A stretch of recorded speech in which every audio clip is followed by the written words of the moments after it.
Bab 98. Kesetiaan yang diuji. Raihan duduk di teras rumah orang tua Ayla, menatap hamparan sawah yang menguning di kejauhan. Angin kampung yang semilir seharusnya memberi ketenangan, tapi tidak pagi itu. Di dalam benaknya, bergejolak tanya yang tak mampu ia ucapkan secara langsung pada Ayla tentang Damar, tentang rasa cemburu, dan tentang keraguan yang perlahan tumbuh. Ayla membawa secangkir kopi dan duduk di sampingnya. Tatapan mereka bertemu, sejenak terdiam dalam sunyi yang syarat makna. "Aku nggak nyangka kamu bakal datang," kata Ayla pelan. Raihan mengangguk pelan. "Aku harus datang. Terlalu banyak yang nggak aku tahu. Terlalu banyak yang bikin aku khawatir." Ayla menunduk. Ia tahu arah pembicaraan ini, dan ia sadar semuanya memang tak bisa terus-menerus disimpan. Damar cuma bantu. Dia datang sendiri. Aku nggak pernah undang." Raihan menatap istrinya lekat-lekat. "Kamu masih punya perasaan ke dia?" Pertanyaan itu seperti cambuk yang mencambuk batin Ayla. Ia menarik napas dalam-dalam. "Aku pernah, tapi sekarang hidupku cuma buat kamu, buat kita. Aku nggak pernah berniat mengkhianati kepercayaan kamu, Aku hanya rapuh. Saat bapak sakit, aku ngerasa sendiri. Damar datang, dan itu mengguncangku, tapi aku nggak pernah melewati batas." Raihan mengangguk, tapi jelas bahwa hatinya belum tenang. Ia bukan tak percaya, tapi luka-luka lama tentang pengkhianatan dari masa lalu Ayla dan Andra belum sepenuhnya sembuh. Kini Damar hadir sebagai ulangan dari cerita lama. Siang itu, Raihan membantu Ayla membawa ayahnya ke rumah sakit terdekat. Meski fasilitas seadanya, mereka berhasil mendapat perawatan rawat inap.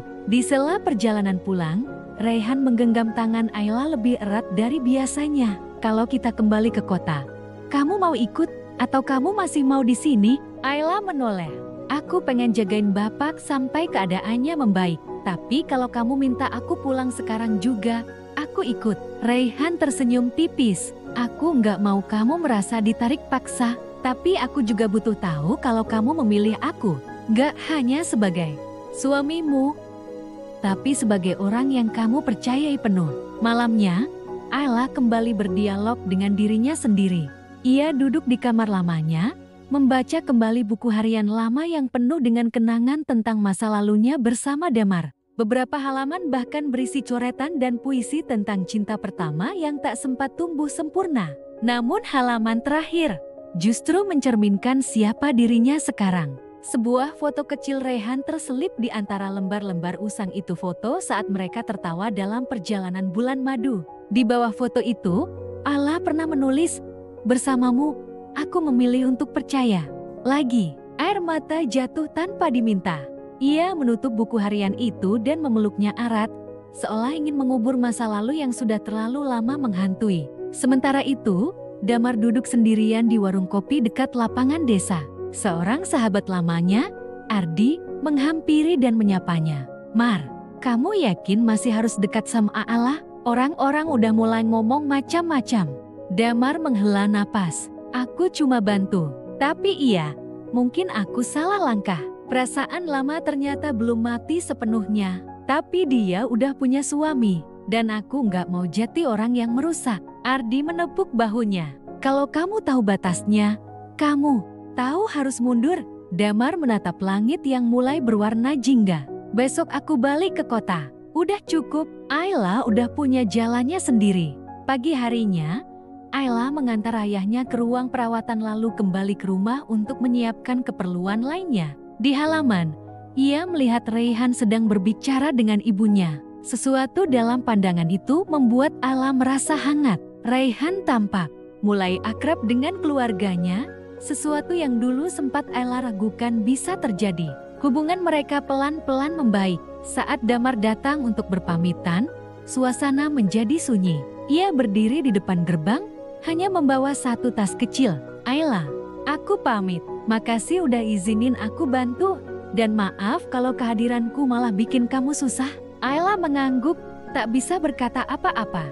"Aku doain kamu dan Raihan bahagia dari hati yang paling dalam." Mereka berjabat tangan, singkat tapi penuh makna. Saat Damar berbalik dan berjalan menjauh, Ayla tahu bahwa babak lama dalam hidupnya akhirnya benar-benar ditutup. Reyhan yang menyaksikan dari kejauhan mendekati Ayla. "Aku lihat kamu nggak menangis kali ini." Ayla menoleh, tersenyum. "Karena aku sudah siap untuk melangkah, tanpa harus menoleh lagi." Malam harinya, di rumah sakit, kondisi ayah Ayla mulai membaik. Mereka berbagi senyum dan cerita kecil. Di bangsal itu, keluarga kembali menyatu dalam kesederhanaan yang hangat. Reyhan menggenggam tangan Ayla sambil berbisik, "Terima kasih udah bertahan. Aku tahu nggak mudah." Ayla menatap mata suaminya. "Dan terima kasih udah datang. Nggak semua orang mau berjuang ketika kepercayaannya diuji." Mereka berpelukan dalam diam. Di luar jendela, hujan turun pelan. Tapi kali ini bukan hujan yang menyedihkan, melainkan hujan yang mencuci bersih segala prasangka, segala luka, dan segala keraguan.